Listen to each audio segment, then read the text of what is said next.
Oh, Lord of Life, Pastor Adam here. We're now in day 3 of our 30-day journey with Martin Luther King Jr. Today's is titled Extremists for Love.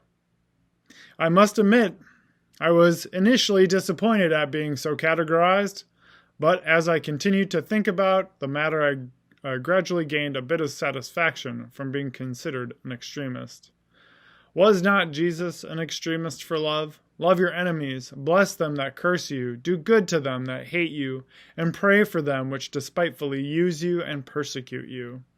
So the question is not whether we will be extremists, but what kind of extremists we will be. Will we be extremists for hate or for love?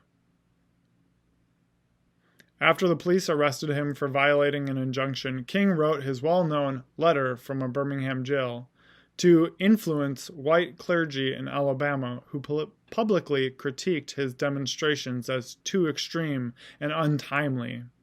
They argued he was provoking social unrest and held that he should patiently work through the courts and the political system to improve race relations.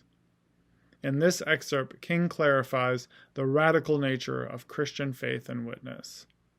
Reflection.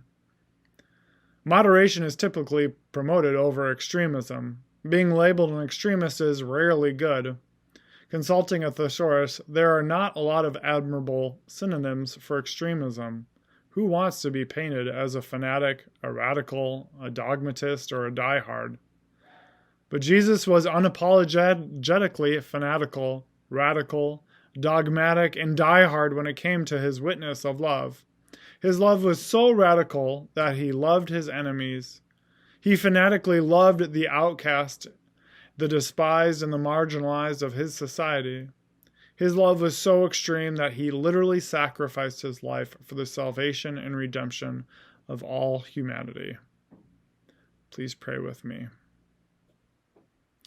For us as followers of Christ, loving in moderation is simply not enough.